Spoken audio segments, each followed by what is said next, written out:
Welcome back to Beer Dogs. That's Scott, and I'm Kalen. We're on the sixth beer of our six-pack. We haven't had any great surprises so far, and we haven't had any great disappointments either. Maybe. We'll see.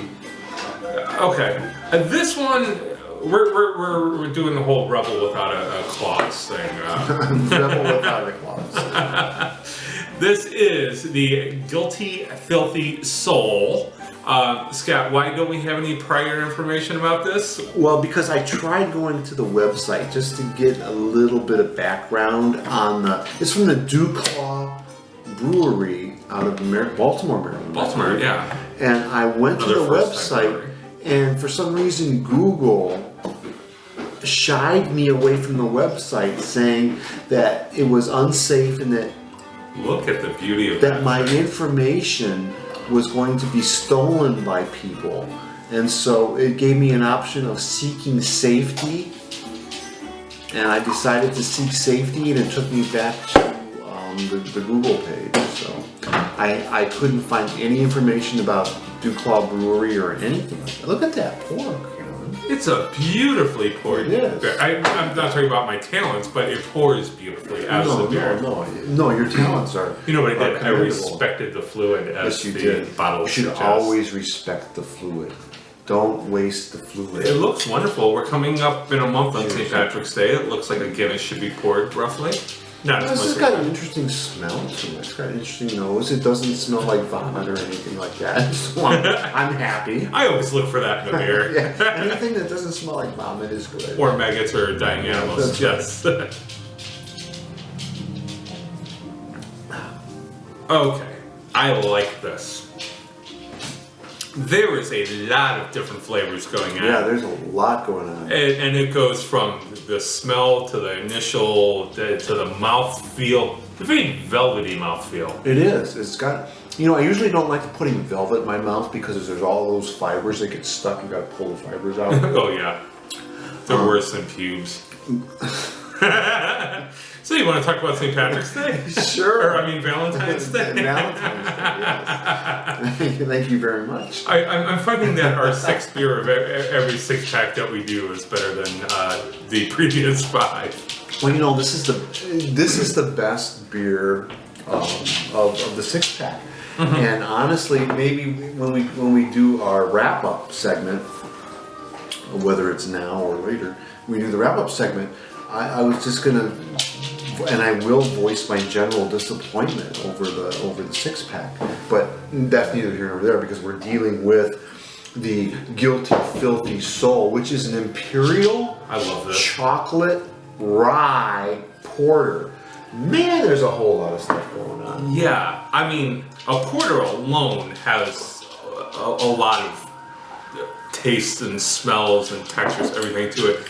The rye is a wonderful touch. I would never think that chocolate and rye together in a beer would be good. They pull it off. Yeah, this is well done, DuClaw. Well done, DuClaw. It's, related to Brown's incidents in the past. Never had a fondness for Baltimore. I'm a John Waters fan, so I guess I do have a fondness for it. Next to John Waters, this is the best thing ever to come out of Baltimore. Ooh. Huh?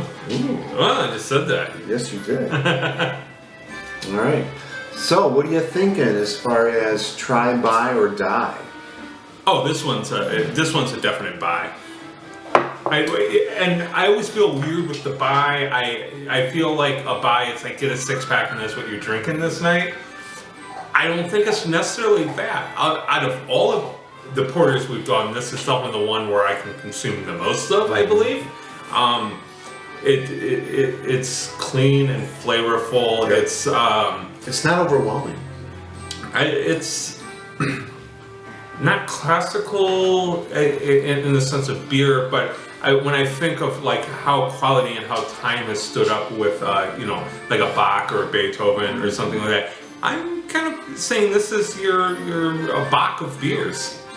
The Bach of beers. Yeah.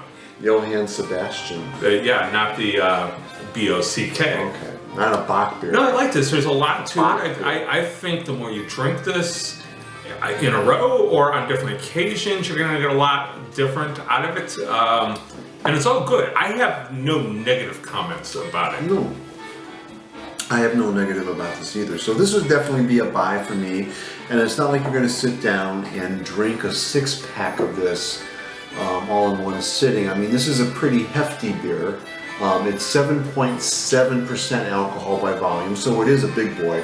Yeah. So, I definitely, rather than going and getting a mixed 6-pack and throwing one of these in it, you could probably get away with buying a whole 6-pack and just kind of leaving it in there, and anytime you're in the mood, boom, there it is. Yeah. I think this is definitely like at the end of like a rough day. And I've had like a weird rough day. Got somebody hit my car, my basement flooded, which killed my furnace and my hot water tank. Did you try to take a shower? I tried shaving with cold water. That was bad enough. So yeah, it was horrible. You had a hell of a day. Yeah. Somebody hit your car. Yes. Oh, can we discuss this? Sure. Merging. All right. I'm in the left lane, the right lane. The sign clearly says right lane ends ahead. Go a little bit further down the road. Merge left, lane ends. The person, I probably shouldn't say this for legal reasons, but any of this,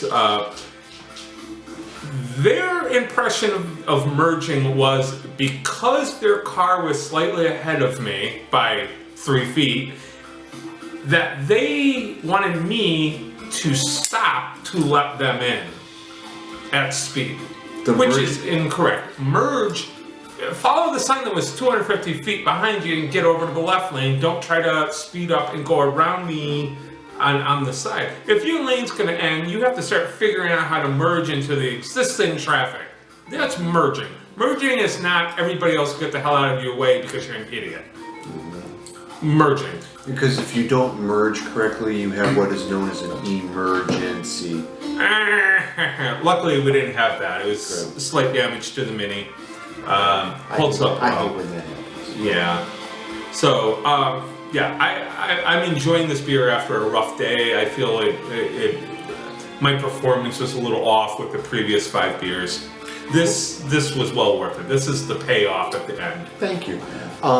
And I did not have a rough day, at least not as rough a day as you, but I did have a rough 6-pack. I wasn't really feeling it or loving it, but this has kind of rescued the situation for me. So, cheers! Cheers! Happy February. A bye. Happy February. Have a wonderful Valentine's Day for you. Have a wonderful President's Day. The thing that you do on President's Day is you go out and you spend money. I was going to go to the bank and get some money, but I've heard they're closed. They're closed, yeah. So you cannot get money. You can't get dead presidents on President's Day. So if you want to go out and buy a mattress on President's Day or a car or whatever, get the money before. That's right, prior to President's Day. All right. Well, thank you very much for this 6-pack. We're going to do our wrap-up episode here in a second, where we're going to rate all 6 that we've tried. We've talked about a couple of ideas coming up with a possibility of a dog orgy of what was the word you had? A brewergy. A brewergy. A beer-ergy. Or a beer dog pack party where we get together and drink some beer. Mm-hmm. We also talked about doing a future podcast. That's right, for audio listeners. Yeah. So you could drive around your car and listen to us get drunk and discuss random shit. Because we're probably better to listen to than to look at. Just saying. Hey, speak for yourself, pal. Okay. And, it is Valentine's Day coming up in a couple of days. You're a looker, man. Don't give up on yourself. Thanks. All right. Thank you very much. We'll see you soon. Bye.